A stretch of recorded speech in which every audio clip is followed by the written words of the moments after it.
예수님, 우리가 이 시간에 주님 앞에 왔습니다. 주님 앞에 겸손히 우리의 마음을 드립니다. 주님께서 우리의 모든 것을 다 살피시고 다 보고 계신 줄로 믿습니다. 우리의 마음을 드리오니, 우리의 믿음을 드리오니 우리 하나님 기쁘게 흠양해 주시고 언제나 다윗과 같이 주님 앞에서 항상 그분을 모시고 살아갈 수 있는 아름다운 믿음을 주시고 그런 은혜를 우리에게 부어 주옵소서. 주님 앞에 설 때 부끄러움 없는 그런 귀한 심령들이 다 될 수 있도록 축복해 주옵소서. 성령께서 이 시간에도 진리의 말씀을 통해서 우리를 진리 가운데로 인도해 주시고 그 말씀이 우리 마음에 잘 아버지 하나님이 담겨지고 또 보관되어지고 그 말씀이 하나님 아버지 내 안에서 떠나지 않도록 우리 하나님 역사하시고 하나님 은혜를 부어 주옵소서. 성령께서 부족한 종을 붙들어 주시기 원하옵고 예수님 이름으로 기도 올리옵나이다. 아멘. 하나님 말씀 보겠습니다. 사도행전 24장 14절부터 16절까지. 사도행전 24장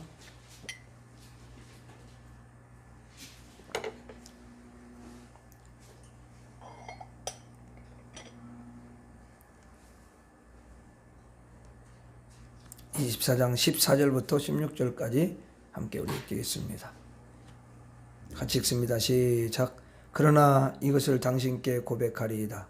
나는 그들이 이단이라 하는 도를 따라 조상의 하나님을 섬기고 율법과 선지자들의 글에 기록된 것을 다 믿으며 그들이 기다리는 바 하나님께 향한 소망을 나도 가졌으니 곧 의인과 악인의 부활이 있으리라 함이니이다. 이것으로 말미암아 나도 하나님과 사람에 대하여 항상 양심에 거리낌이 없기를 힘쓰나이다. 아멘.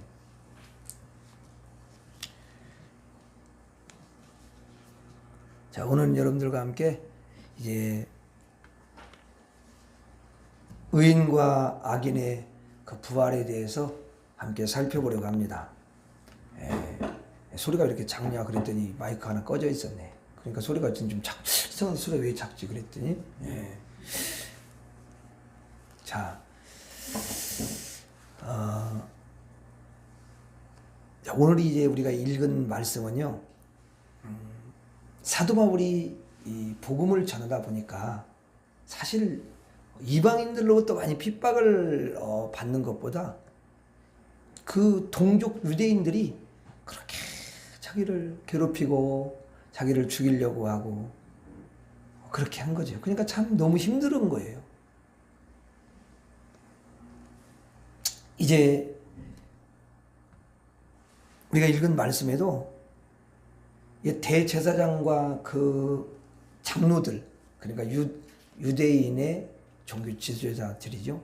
근데 그들이 그 말을 좀 아주 잘하는 변호사는 좀 말을 좀 잘하잖아요. 근데 변호사 더둘로를 딱 데리고 와가지고, 왜냐면 자기들은 말을 참 이렇게 잘 못하니까 좀 기가 막히게 그 잘할 수 있는 그 변호사 더둘로를 데리고 와가지고 누구를 고발하냐면 사도 바울을 고발을 하는 거예요.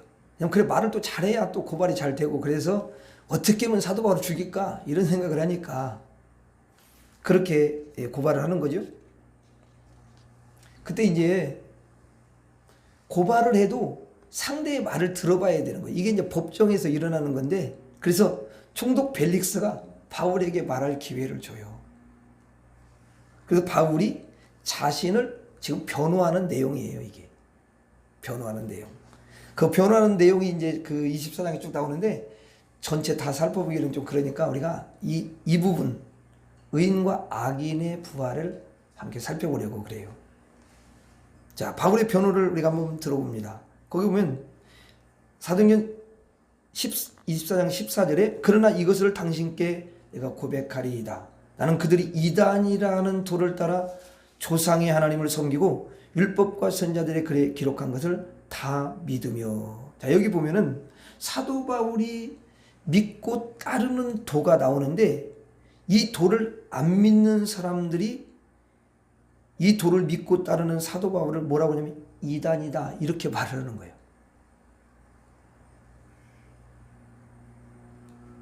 원래 이단은 이제 바른 사실은 이 기독교 입장에서 저 사람들이 이단이라 이렇게 했는데 이건 이제 유대교에서 그 종교 지도자들이 사도 바울에다가 당신 말이 너 이단이야.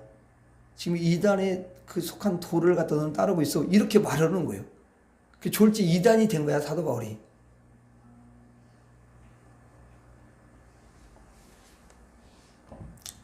자 여러분 5절에도요. 5절에 보면은 뭐냐고 하면 사도 바울을 얼마나 사도 바울이 예수를 믿고 막 열정적으로 그렇게 주님을 따르니까 여기 뭐라고 그러냐면 나사렛 이단의 우두머리다. 그래서 옛날에 쾌수다 그랬어. 자 그러면 이제 이 사도 바울이 지금 따르는 이 도가 뭘 가리키냐 이 도가.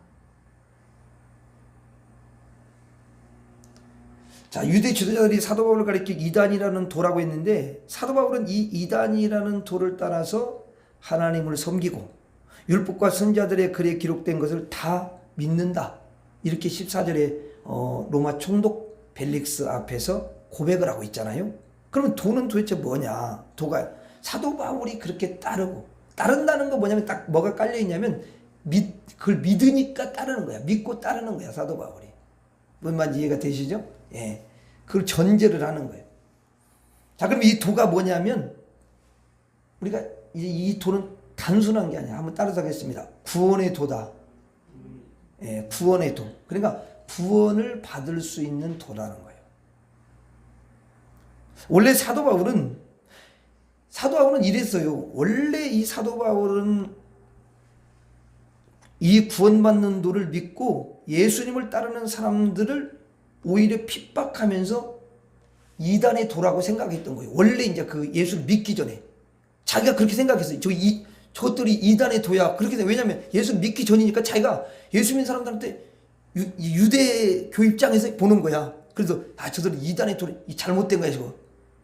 무슨 예수가 죽고 무슨 예수가 우리를 위해서 무슨 구원자고 십자가에서 피를 흘려 죽었고 죽었는데 무슨 또 부활했다고 뭐 또 승천해 이렇게 하면서 그 전체가 이게 하나도 안 믿어지는 거야. 그러니까 그런 걸 믿는 사람들이 근데 이제 그런 걸 믿는 사람들에게 신기한 건 뭐냐면 기적이 많이 나타나는 거야.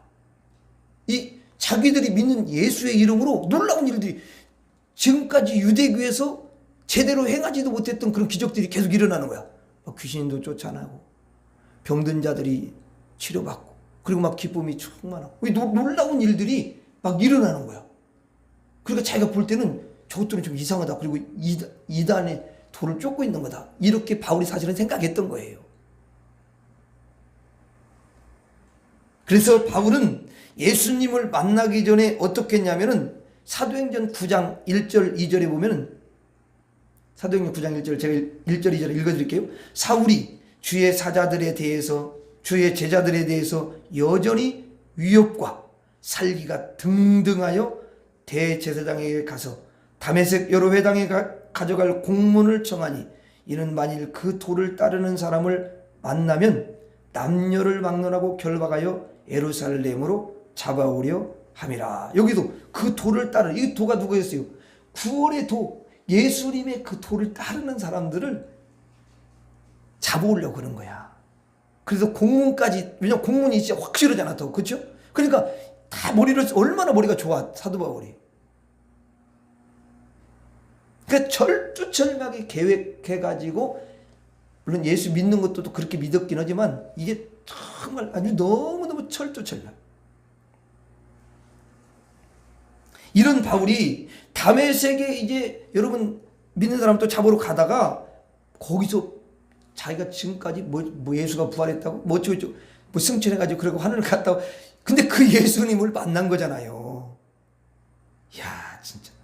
그러니까 예수 놓고도 만난 다음에 완전히 180도 바뀐 거야. 이제 뭐냐면 자기가 저때 이상한 도를 섬기고 그 이단의 도를 자기가 생각했던 오히려 자기가 이제 그 도를 믿고 따르는, 그리고 예수님을 섬기는 그런 사람으로 완전히 바뀌었어요. 자기가 그렇게 싫어하던 구원의 도, 복음의 도, 예수 그리스도를 믿는 도를 받아들이고 믿게 된 거죠. 그 다음에 이 도는 뭐냐면 구약 성경을 완성한 걸 말해요. 이거는, 이 도는. 자, 여러분 14절에 뭐라고 되어 있어요? 14절부터 다시 읽어봐요. 시작. 나는 그들이 이단이라는 도를 따라 조상의 하나님을 섬기고 율법과 선자들의 글에 기록된 것을 다 믿으며. 자, 여러분 구약의 모든 말씀이 결국 뭐예요? 하나님을 섬기는 거죠. 그렇죠? 하나님을 섬기는 말씀이잖아요. 그 다음에 율법과 선자들의 글에는 어떤 내용이 가장 핵심적으로 다루냐면은 장차 오실 메시아, 구원자, 그리스도를 이제 기록을 하고 있어요. 거기. 예수님도 그래요. 야, 모세와 선자와 율법에 나에 대해서 기록한 걸 읽어보지 않았느냐? 이런 표현을 씁니다. 그게 핵심이기 때문에 그러는 거예요. 뭐 여러 말이 있는데 결국은 그 부분을 이야기해. 그리고 교훈적인 이제 말씀들이 있지만 사실은 전부 다 뭐냐면 바로 메시아 예수 그리스도를 소망하도록. 왜냐면 그게 가장 중요하니까. 그래서 사실 구약의 이스라엘 백성들은 장차 오실 메시아를 늘 기다리면서요 제사를 드렸던 거예요. 그런데 메시아 예수님이 이 땅에 사람의 몸을 입고 오셨습니다. 이 사실을 유대인들은 어때요? 믿었어요? 안 믿었어요? 안 믿었어요. 그들은 정치적으로 로마에 지금 속국에 있고 로마의 그 압제를 받고 있으니까 이제 적어도 메시아다고 생각할 때 이 메시아는 왕권을 가지고 다윗의 후손으로 오니까 왕권을 가지고 우리를 이 로마의 압제에서 해방시켜주고 우리를 이제 또 구원해 주실 거라는 것을 믿고 기다렸던 거예요. 근데 보니까 처음부터 초라해. 일단 무슨 마국간에서 밥통에서 태어났으니 이건 뭐 구원할 것이 안 되는 거잖아. 이거는 너무 초라하니까 자기보다 못해. 근데 자기보다 못하는데 신기한 건 뭐냐면 놀라운 지금까지 행하지 못했던 기적들은 다 하시는 거야. 죽은 자도 살리고 눈든 병도 고치고. 근데 신기한 게 여러분 한번 생각해 보세요. 아니 지금 로마의 압제에서 해방시키는 건 둘째치고 정말 인생에 해결할 수 없는 문제를 하나하나 다 해결해 주는 거니까 이건 진짜 메시아 확실하잖아요. 그렇죠? 근데 그들은 믿지를 않았어요. 종교 지도자들부터 안 믿는 거예요. 그를 메시아로 받아들이지 않았어요. 여러분 유대인들은 모두가 택한 백성이라고 자기들 생각하지만 하나님이 볼 때는요 거기에 진짜 택한 백성이 있고 그 유대인 가운데는 택하지 않은 백성이 있는 거예요. 그래서 끝까지 예수님을 거부하고 예수님을 외면하고 예수님을 십자가에 못 박고 여러분 그런 사람들이 있었던 거예요. 그런 사람들은 구원을 받을 수가 없는 거죠. 꼭 왼편에 있는 강도가 똑같아요. 자기가 지금 죄를 짓고 모든 사람들이 다 죄인이라고 인정하고 너무 극악무도한 죄인인데도 불구하고 예수님을 아무리 생각해보면 예수님이 무슨 죄를 졌어? 예수님이 죄를 진 것이 없잖아. 그런데도 예수님이 구원자를 믿지 않고 여전히 예수님을 정죄하고 판단하고 그러다 그는 지옥에 갔습니다. 자기 죄를 모르나. 그래서 우평강도가 야 우리는 마땅히 죄를 졌기 때문에 이렇게 벌을 받는 게 맞잖아. 근데 이분은 무슨 죄를 졌냐? 너 그렇게 하지 말아라. 이 사람이 또 충고까지 했어. 근데도 안 듣는 거지 이게. 야 이게 참 무서운 거야. 약한 거예요. 너무 약한 거.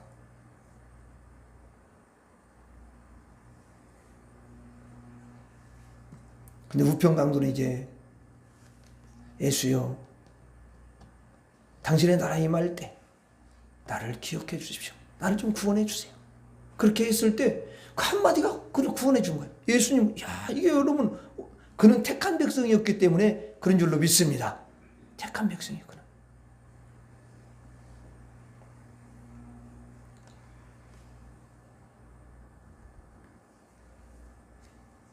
그러면 여러분, 유대인들이 믿지 않았습니다. 왜 그러냐면 예수님이 자신들이 기다렸던 그런 메시아하고는 너무 다르다고 생각한 거예요. 그러니까 안 믿죠. 그건 자기들 기준이야. 성경에는 전부 다 예언해 놨잖아요. 그렇죠? 그럼 그대로 믿지. 아니, 말씀 그대로 믿지. 왜 그 말씀을 그렇게 자기들이 막 읽고 그랬으면서도 어떻게 말씀대로 안 믿냐고요. 그게 참 아이러니한 거지.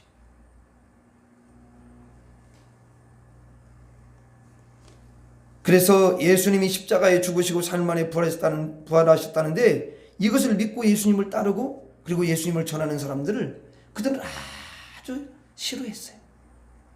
예수님도 싫어하고 예수님을 따르는 자들도 싫어하고 그러면 예수님을 전하는 사람을 아주 부쩍 싫어하고 핍박하고 그들을 나중에 죽이려고 했어요.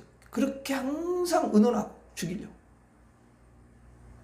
여러분, 예수님은 구약에 예언한 모든 말씀 하나하나를 다 이루신 구약 성경을 완성한 분인 줄 믿습니다. 완성하십니다. 구약의 말씀이 완전하지만 그 말씀을 다 지켜서 구원 얻을 육체가 없잖아요. 그래서 죄를 범할 때마다 수많은 죄를 범할 때마다 이제 율법의 약속을 했기 때문에 이렇게 네가 해가지고 양을 잡아서 피를 흘려서 뿌리면 네 죄가 씻어진다. 이렇게 약속을 해놨으니까 그것을 갖다가 뿌리는데 결국은 짐승의 그 피는 영원히 유효하지가 않아. 그때그때만 그냥 잠깐 유효한 거지. 근데 그걸 왜 하라고 그랬을까요? 장차 오실 메시아가 오셔서 메시아 그리스도가 오셔서 십자가에서 그 죄인들의 제물이 되어가지고 단번에 모든 죄를 다 씻어 주실 거라는 것을 예표하는 거야. 그걸 바라보면서 그 메시아를 바라보면서 계속 그 일을 하는 거야. 이것도요, 이 범죄할 때마다 계속 양을 잡고 또 여러분 짐승을 잡아야 되니까 이게 보통 여러분 이게 힘든 일이 아니잖아요. 그렇잖아요? 그리고 얼마나 많은 그 짐승이 죽어갔겠어요.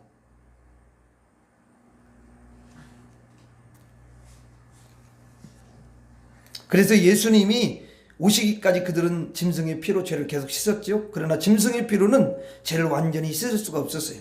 예수님이 오셔가지고 이제 십자가에서 단번에 모든 죄를 씻어주시기 위해서 피를 흘려주신 줄로 믿습니다.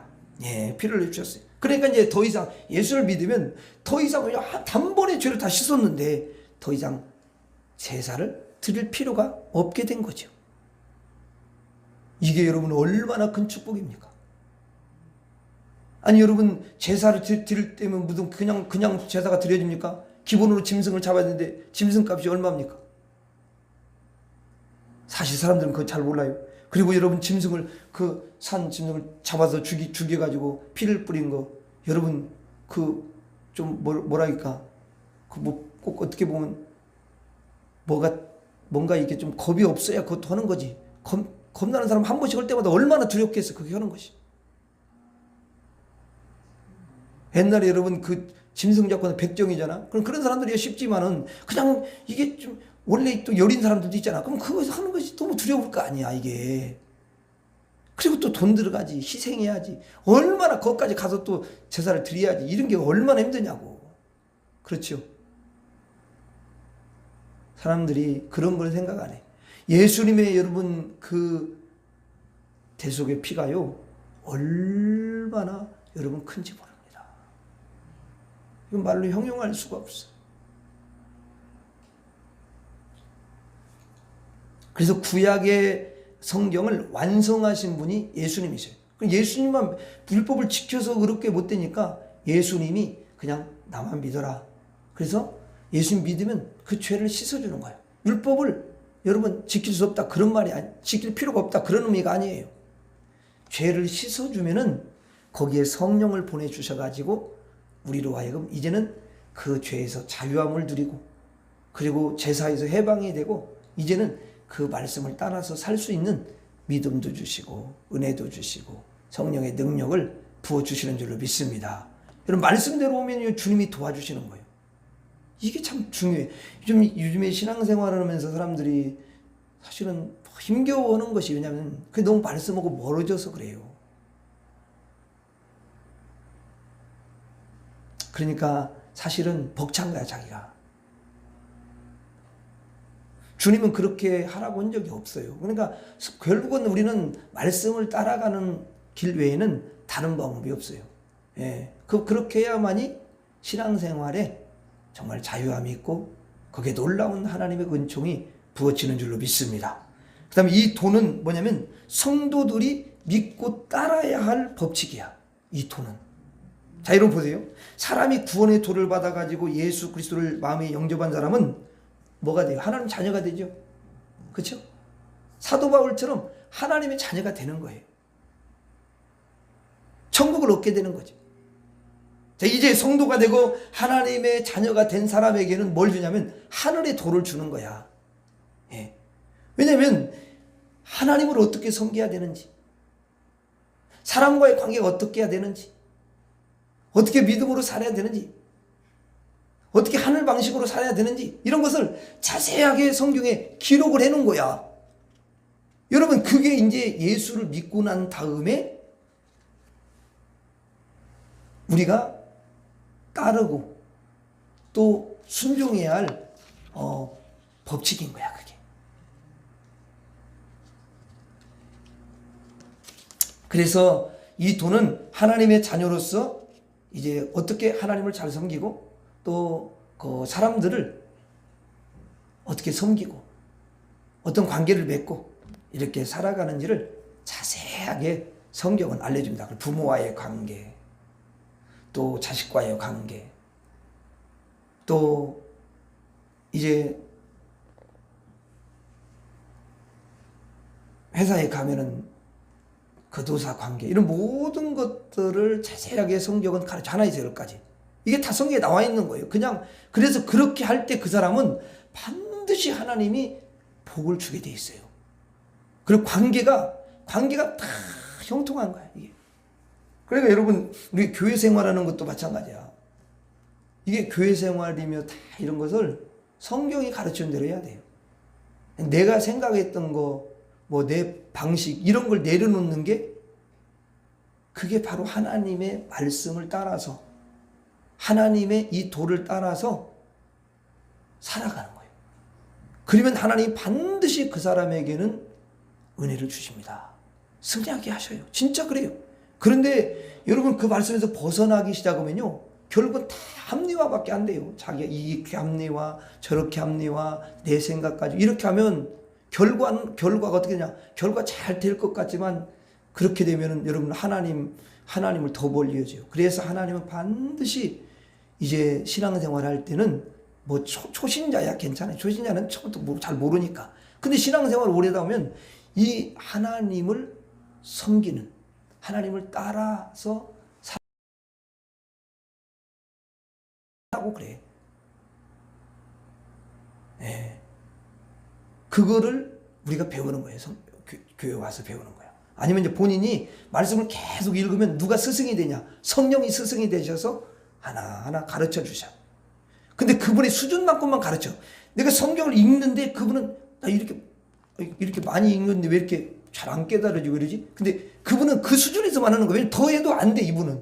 그래서 계속 읽다 보면 어느 날 이게 여러분 하나님 말씀에 깊어지고 넓어지고, 그래서 믿음이 이제 막 더 많이 믿음이 들어와요. 그러면 그 사람에게는 그 믿음의 분량만큼 더 많이 깨닫게 해주셔서 그 믿음으로 순종하며 가면서 이전에 누리지 못했던, 이전에 받지 못했던 그런 놀라운 은총을 누리면서 사는 그런 사람이 되는 줄로 믿습니다. 예, 그렇게 되는 거예요. 자, 그 다음에 여기 보면 이제 한번 따라서 하겠습니다. 이 도가 의인과 악인의 부활을 결정한다. 다시 한번 따라서 하겠습니다. 이 도가 의인과 악인의 부활을 결정한다. 예, 의인과 악인의 부활을 결정해, 이 도가. 자, 이 도가 뭐라고 했어요? 앞에서 배웠으니까 구원의 도지요, 그리스도의 도지요, 근데 이 도가 의인과 악인을 결정하고 이제 주님이 재림하실 거 아니에요. 그게 뭐냐면 마지막 날이고 심판의 날이잖아요. 그렇죠? 그러면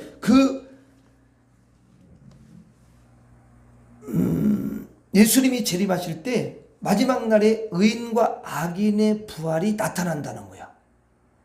그때. 그러면 우리가 누가 의인이고 누가 악인이냐? 자, 여러분 보세요. 누가 의인이냐면 이 땅에는 의인이 없잖아요. 그렇죠? 이 땅에 의인이 없는 거잖아요. 그러니까 예수님의 그 은혜를 입은 사람.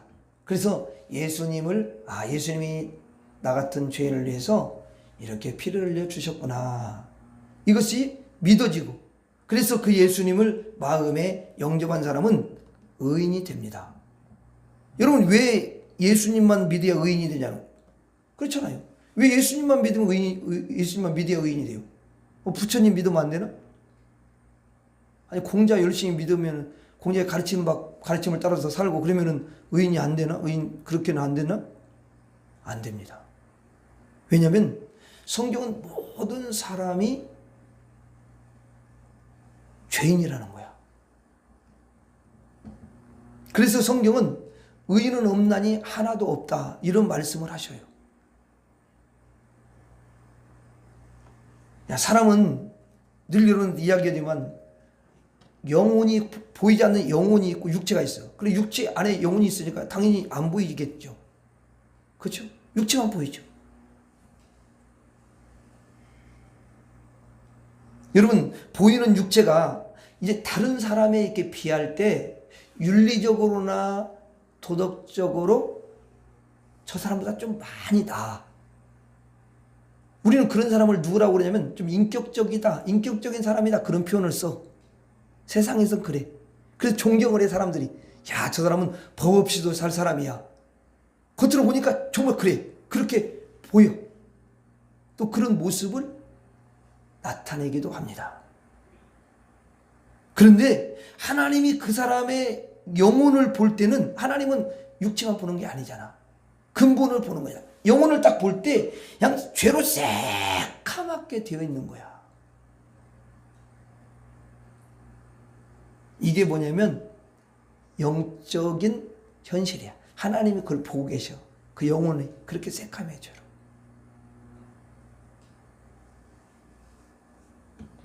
영혼이 죄로 더러운 사람은 하나님이 보실 때 무조건 죄인인 거예요. 다른 거 없어요.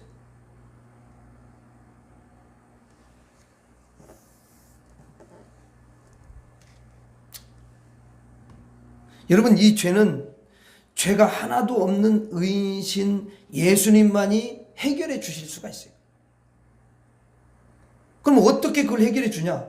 예수님이 내 죄를 대신 지시고 십자가에서 피 흘려 죽어주심으로 내 그 죄값을 갚아주시는 거예요.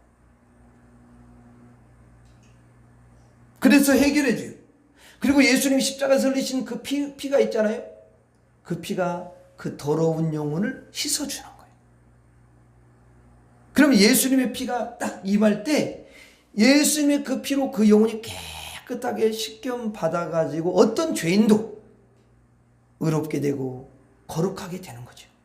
그래서 하나님이 너는 이제 의인이야, 이렇게 주님이 인정을 해주세요. 내가 의인이다, 그게 아니라 하나님이 그렇게 인정해 주신다고.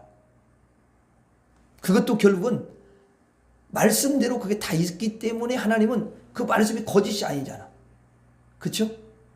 그리고 우리는 하나님의 그 말씀을 그대로 믿고 그 말씀을 붙잡고 나가는 거죠. 자, 우리는 그러한 믿음을 우리 주님이 주신 줄로 믿습니다.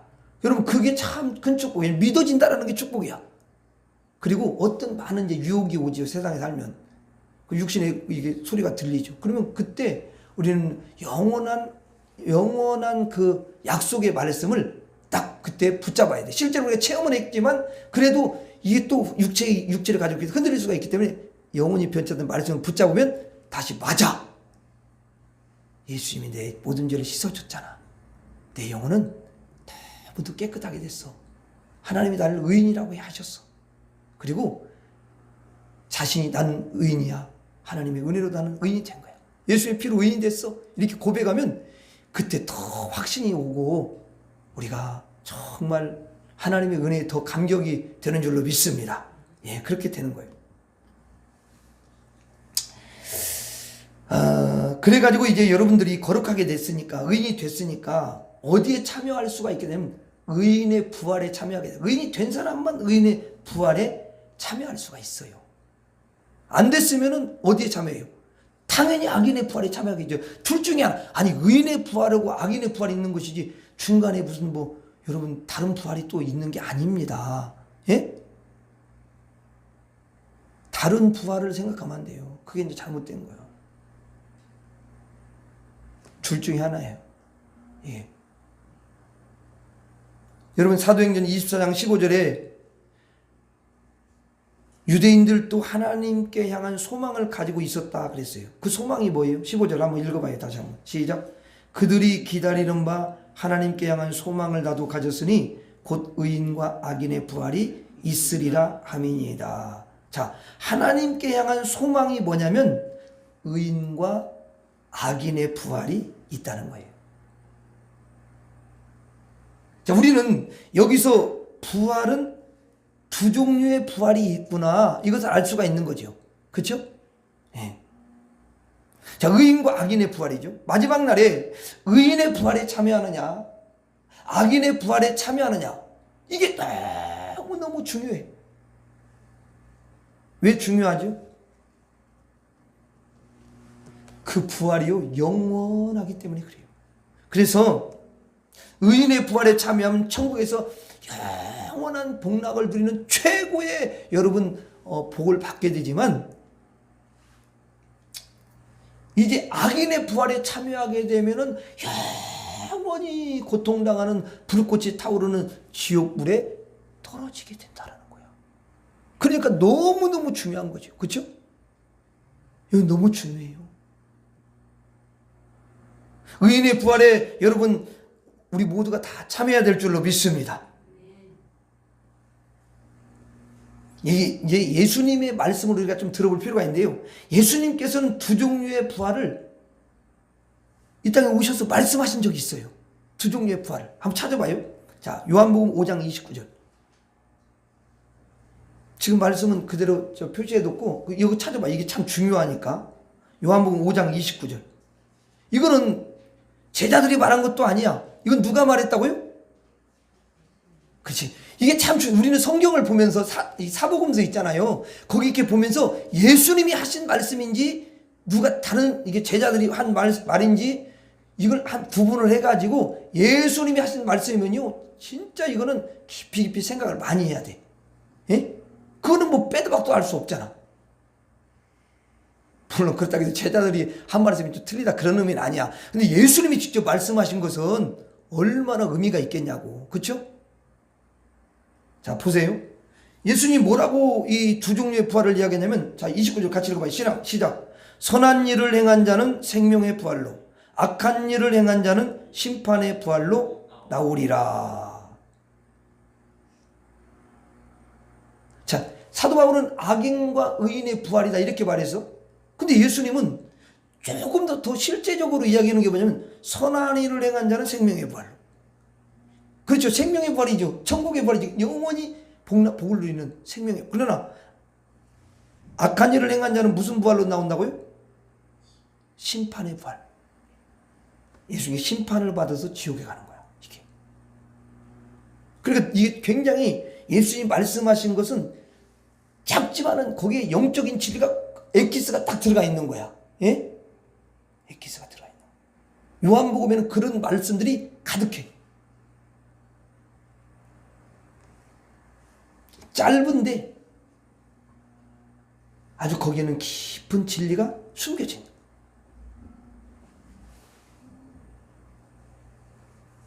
제가 그럼 왜 이 말씀을 이야기했냐면, 자, 예수님은 생명의 부활이고 심판의 부활을 말씀하십니다. 그렇다면은 여기 말씀이 참 중요해. 선한 일을 행한 자가 누구냐? 악한 일을 행한 자는 누구냐? 이걸 생각해 볼 필요가 있다고 말이지. 제가요, 어떤 분이 설교를 하는데, 이 말씀 가지고 설교하는데, 아무리 예수를 믿었다고 해도 예수 믿은 후에 선한 일을 행하지 않으면 지옥에 갈 수도 있다, 이렇게 이야기를 하시더라고요.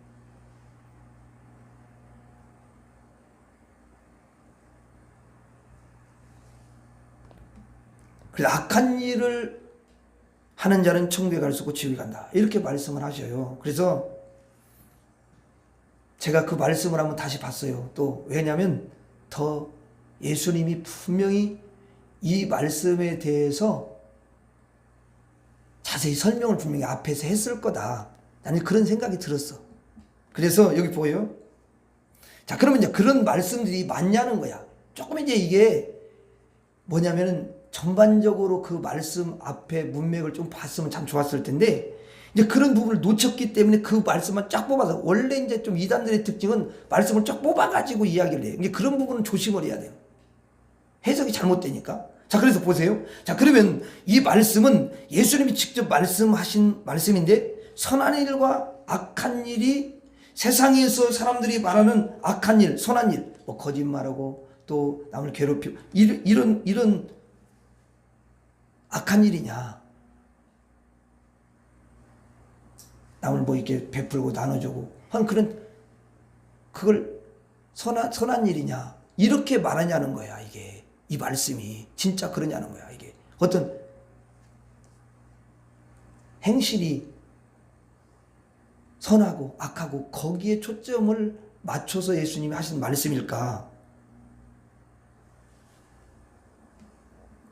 자, 그래서 이제 이 요한복음 5장 29절의 문맥을 살펴보면서 예수님이 정말 말씀하신 선한 일과 악한 일이 무엇인지 우리가 한번 보자는 거예요.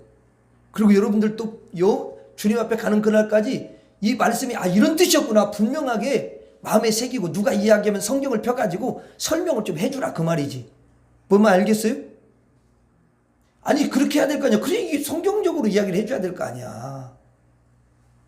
자, 29절에 앞선 구절들 가운데 다 살펴보기는 좀 시간이 많이 가니까 24절을 한번 보겠습니다. 24절과 이게 연결이 되는 거야. 쭉 그 말을 설명을 하는 것 뿐이야. 자, 5장 24절 한번 읽어봐요. 5장 24절 시작.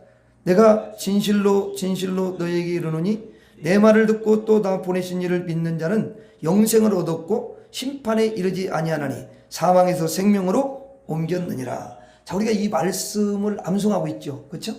예. 이 말씀 암송하고 있어. 그러니까 4월 달에 이 말씀을 암송한 걸로 제가 기억했는데, 자, 그럼 이 말씀에 제가 물어볼게요. 이 말씀을 잘 봐요. 그럼 말씀 보고 여러분들이 대답을 해요. 자, 영생을 얻는 유일한 조건이, 예수님이 영생을 얻는 유일한 조건이 뭐라고 말씀하셔요? 자, 그거 뭐라고 돼 있어요? 한번 봐요. 여기 보니까 영생을 얻는 유일한 조건이 내 말을 듣고, 자, 내 말을 듣고, 그 말은 누구 말을 듣는다는 거야? 예수님의 말을 듣고, 예수님의 말씀을 듣고, 그 다음에 또 뭐라고 돼 있어요? 또 나 보내신 이를 믿는 자. 자, 예수님을 보내신 하나님을 믿는 자는 무엇을 얻는데요? 영생을 얻는데. 근데 자, 이게 중요한 거, 여기 표현이 영생을 얻었고, 자, 영생을 얻는다요, 얻었고예요? 과거야, 아니면은 미래형이야? 끝난 거야, 이미. 끝난 거야? 딱 종료됐어? 확정이 됐다고 말이지. 이 종료됐다는 확정이 됐어. 얻었고 그랬잖아. 아니, 한국말도 그렇게 돼 있잖아. 원어도 그렇게 돼 있어. 뭐 찾아볼 필요도 없어. 그렇게 돼 있어요. 근데 뭐라고 돼 있어요? 영생을 얻은 사람은 심판을 받아요, 안 받아요? 그리고 다 그렇게 붙이는 거야. 영생을 얻은 사람은 심판 받으면 큰일 나는 거야. 심판이 없어요. 영생을 얻었다는 것은 심판이 면제된다는 거예요. 그러니까 심판에 이르지 않는다 그랬대 있지. 자, 그러니까 예수님을 믿음으로, 결국 예수님을 믿는다는 것은 하나님을 믿는 거야, 안 믿는 거야? 아니, 좀 대답을 잘해봐요. 자, 예수님을 믿는 것은 하나님을 믿는 거야, 안 믿는 거야? 근데 하나님을 믿는다고 하면서 예수님 안 믿는 사람도 있어요, 없어요? 예? 아니, 하나님 믿는데 예수님 하나님 아들로 안 믿는데 하나님, 예? 자, 첫째는 유대인이 안 믿어. 유대인과 비슷한 사람들이 있어. 여호와 증인 안 믿어. 또 누가 안 믿어? 하나님의 교회 안 믿어. 신천지 안 믿어. 이단들은 다 믿어.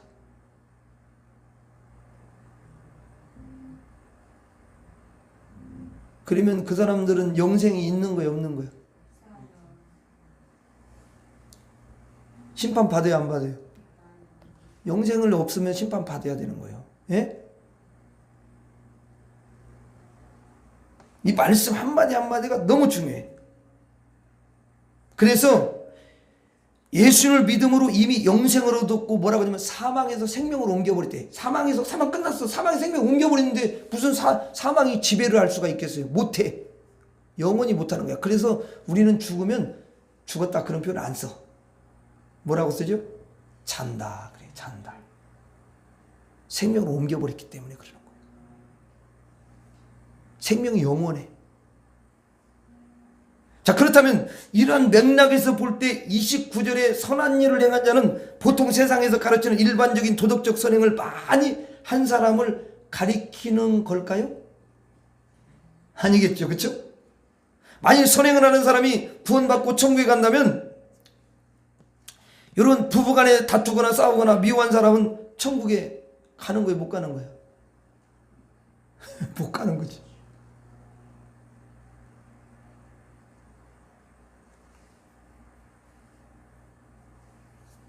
제가 여러분들에게 한번 물어볼게요. 하나님의 일이, 또 성경에 하나님의 일이라는 게 나와. 하나님의 일이 뭘 것 같아요? 하나님의 일이 뭘까? 여러분, 하나님의 일이 하나님의 일이 뭐냐면은 하나님의 일은 선한 일이잖아요. 그렇죠? 하나님의 일이 선하지 않는 게 어디 있어요? 자, 그렇다면 이렇게 생각하면 돼. 하나님의 일을 알게 되면 아, 그게 진짜 선한 일이구나. 이게 선한 일이네? 이거 금방 알 수 있는 거잖아요. 그렇잖아요. 제가 여기서 보너스로 좀 이야기를 좀 해주는 거예요. 왜냐면 이제 선한 일을 너무 그냥 인간의 행위에 거기에만 너무 초점을 맞추다 보니까 구원 문제가 예수를 믿어도 해결이 안 되는 거야. 예? 근데 예수님이 말씀하신 거랑 너무 달라. 왜? 난 그게 이해가 안 되는 거야. 예수님이 말씀하신 것을 받아야 되는데 다른 걸 그러니까 다른 게 잡동사가 많이 들어와 있기 때문에 아무리 말씀을 이야기해줘도 그 말씀이 바꿔지지가 않는 거야. 교체가 잘 안 돼. 그리 또 돌아가. 아니, 예수님이 말씀 주신 건 말씀 가지고 믿고 예수님을 따르라고 온 거지. 이 말씀을 덮어놓고 사람 말 듣고 하라고 온 건 아니잖아. 그래요, 안 그래요? 나는 성도들이 사람 말을 너무 많이 믿어. 그리고 사람 말에 너무 익숙해져 있기 때문에 그게 빠져든 거야. 그리고 그게 너무 인간적으로 다가오기 때문에 그게 육신적으로, 영적으로 이렇게 깨어있지 않기 때문에 이게 그런 부분에 너무너무 많이 젖어 있어. 그리고 이제는 어떻게 됐냐면 성경이 잘못돼 버린 거야. 성경을 잘못되게 이걸 이해를 하고 있는 거야.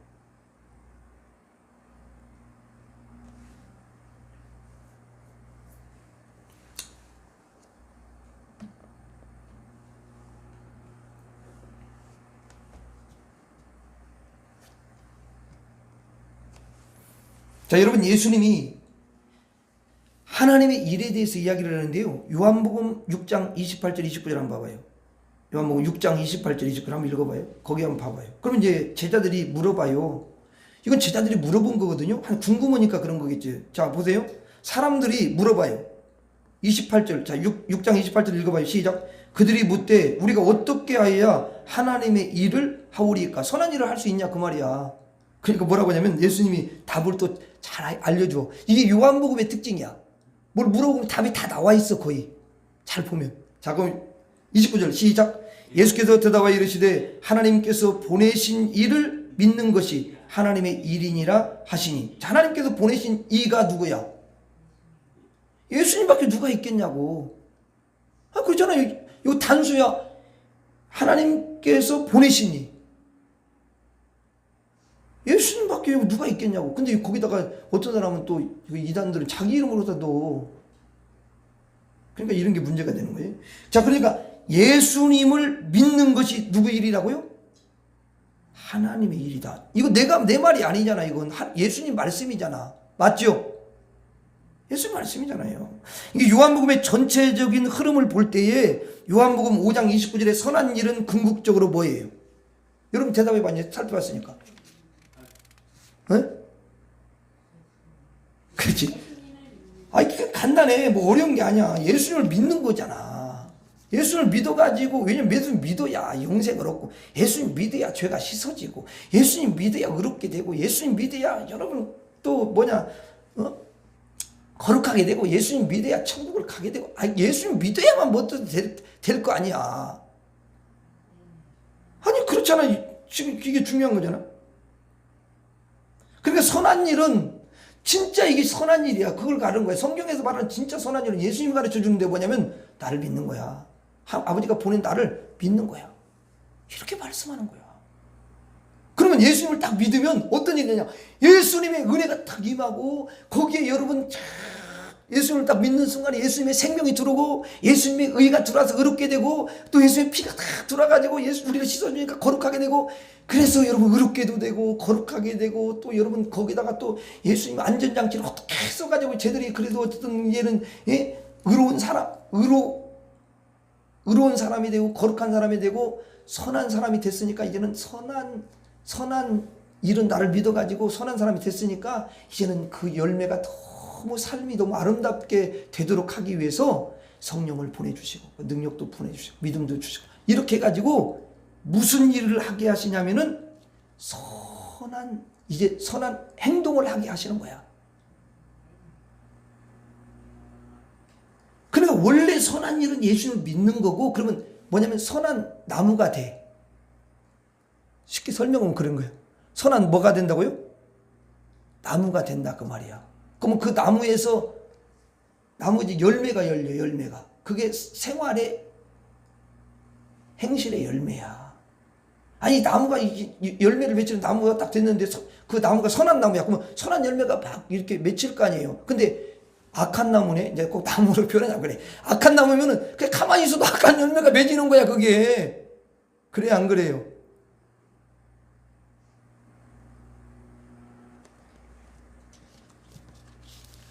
자, 그러면 여러분한테 물어봅시다.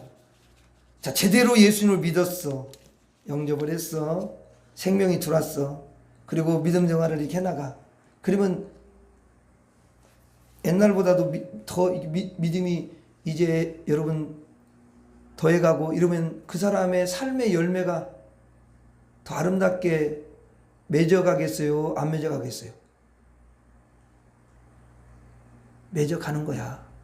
반드시 그렇게 돼 있어.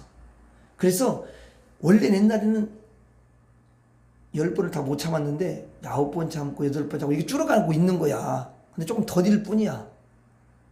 근데 더딜 뿐인데 이제 딱 보니까 옛날에 10번 못 참는데 7번 참는데 아니 3번을 참는데 7번은 못 참아. 근데 그거 7번 못 참는 걸 보면서 이게 뭐 그렇게 해가지고 어떻게 그렇게 살아가지고 천국 가겠냐? 막 이러면서 뭐라고. 근데 아니 근데 그걸 볼 수 있는 눈이 열려야 되는 거예요. 그 안에 예수님이 그걸 바꿔갈 거예요. 아멘. 바꿔가요 예수님이. 제대로만 이 믿음 생활을 해나가면 그렇게 되는 거예요. 원래 인간의 그런 인간의 말, 세상적인 거 영향받지 않고 예수님 말씀에 영향을 받으면 그 사람은 너무너무 선하게 바꿔가. 예수님이 우리 안에 성령이 바꿔줘요. 내가 하는 게 아니야. 아멘. 진짜 그러는 거예요 여러분. 그러니까 우리는 선한 일이라는 건 예수 그리스도를 믿는 것인 줄로 믿습니다. 악한 일은 뭐야? 예수 그리스도 거부해. 필요 없어. 예수님 무슨 예수가 무슨 나를 구원자 이러면서 거부해 버리는 거야. 그래서 계속 악하게 사는 거야 그 사람. 여러분들은 다 예수님을 믿은 줄로 믿습니다. 여러분들은 선한 일을 행한 자야. 여러분들 주님의 재림 때 생명의 부활로 여러분들 반드시 나올 줄로 믿습니다. 예, 따라서 하겠습니다. 나는 예수의 피로 씻김받은 의인입니다. 나는 의인의 부활에 참여합니다. 예, 나는 의인의 부활에 참여하여. 반드시 그렇게 되어 있어요. 자, 원래 이제 뒤에 말씀을 조금 전해야 되는데, 뒤에 말씀은 나중에 또 필요한 말씀 드리고 내가 간단히 말씀드리면 이거야. 사도 바울이 16절 한번 읽어봐요. 같이 시작. 이것으로 말미암아 나도 하나님과 사람에 대해서 항상 양심의 거리낌이 없기를 힘쓰나이다. 자, 보세요. 이것은 뭘 가리킬 것 같아요? 이것은 앞에 바로 15절에서 한 이야기를, 이것 이야기한다는 것은 뭘 가리키냐면 의인과 악인의 부활을 말하는 거겠죠. 그렇죠? 의인과 악인의 부활에 대한 소망. 그러면 바울이 그래요. 내가 이 소망으로 말미암아 나도 이 소망이, 부활의 소망이 있기 때문에 나도 하나님과 사람에 대해서 항상 양심의 거리낌이 없기를 힘씁니다. 여기 중에 항상이야. 그래서 예수를 믿고 난 사람들은요, 이 부활의 소망이 있어요. 의인이요. 그러니까 막 살겠어요? 막 안 살겠어요? 절대 막 살지 않아요, 여러분. 하나님에게나 사람에게나요, 양심의 꺼리낌, 이 양심이라는 건 세상 사람들이 말하는 양심이 아니에요. 여러분, 세상 사람들은 양심이 있어요, 없어요? 있긴 있죠. 근데 그 양심은 이 육체의 본성의 양심이야, 그냥. 그러면 그 세상 사람들이 가지고 있는 양심으로는 뭐 여러분, 하나님이 말씀하시는 게 물론 깨달아지겠어요? 안 깨달아지겠어요? 안 깨달아지겠죠? 그래서 성경에 보면 화인 맞은 양심이다 이런 표현을 써요. 그럼 불신자한테 이야기하는 거야. 성도한테 이야기하는 거야. 어떤 분은 또 그 성도한테 양심 화인 맞이 맞는다고 이렇게 또 표현하더라고. 그러니까 그런 표현들이 참 조금만 생각하면 조심해야 돼. 우리는 양심이 다 살아났어요. 예수 믿고 원래 화인받은 양심인데 다 예수님이 살려주셨어. 그래서 말씀을 들으면 주님 잘못했어요. 제가요 이렇게 그렇게 해야 하는 것이 맞는데 내가 잘못했어요. 주님 죄송해요. 용서해 주세요. 그리고 회개가 돼 그냥. 그렇잖아요. 우리 양심이 깨달음이 오잖아. 그게 살아있냐. 그래서 바울은 다 하나님 말씀을 듣고 성령에 또 감동을 주고 그러면 주님 그래서 양심대로 살고 사람들한테 그래서 악하게 안 한 거야. 선하게 하려고. 그렇죠? 의인의 부활이 있으니까. 의인의 부활이 있을 때 주님 앞에 여러분 사람이나 하나님께 항상 양심에 꺼리낌 없이 살아야 주님 앞에 섰을 때 야, 너 그래 너무 네가 그 양심을 따라 잘했어. 그래 맞아. 그래갖고 주님이 칭찬해 주시고 면류관을 주실 거 아니에요. 맞아요 안 맞아요? 에이, 주님 됐어요. 내가 그걸 왜 해요? 그리고 맨날 자기 맘대로. 그런 사람은 주님 앞에 가면은 무슨 없지. 그게 어떻게 있겠어. 맨날 자기 맘대로 살았는데. 그래, 그런 의미야. 이게 그런 의미라고. 그러니까 바울이 얼마나 영적인 그런 깊이가 있는 사람인지 몰라. 우리가 의인이 다 됐어. 의인이 여러분 부활의 소망이 있어. 그러면요 사도 바울 같은 그런 믿음을 가지고 사는 것이 너무 당연한 줄로 믿습니다. 그것을 우리한테 가르쳐 주는 거야. 제가 보니까 여러분들은 의인의 부활의 소망을 갖고 사시기 때문에 모두가 다 하나님과 사람에 대해서 항상 양심의 꺼리낌이 없기를 힘쓰는 그런 멋있는 사람들인 줄로 믿습니다. 이번 추석 이제 연휴를 앞두고 여러분들이 의인의 부활의 소망을 가지고 있으니까 이제는 여러분들이 어떻게 해야 돼요? 사람들에게 특별히 여러 사람들을 만날 텐데 그때 양심의 꺼리낌이 없는 그런 정말 그들에게 유익을 주는 저와 여러분들이 될 수 있기를 주님의 이름으로 축원합니다. 기도하겠습니다. 하나님 아버지 너무 감사합니다. 구원의 도를 믿게 하신 것 감사합니다. 의인이 되게 하신 것 감사합니다. 의인의 부활에 참여하게 하시는 하나님 너무도 감사합니다. 하나님께 양심의 꺼리낌이 없게 살게 하여 주시옵시고 사람에게 양심의 꺼리낌이 없이 사는 우리 모두가 될 수 있게 하여 주셔서 주님 앞에 섰을 때 주님이 너무 우리를 귀하게 여기시고 또 우리를 칭찬하시고 우리에게 귀한 면류관을 씌워주실 줄 믿습니다. 이번 아버지 하나님이시여 추석 연휴 기간에 우리 모두가 이 말씀을 따라서 하나님 아버지 승리하는 사람들이 될 수 있도록 축복해 주옵소서. 예수님 이름으로 기도하옵나이다. 아멘.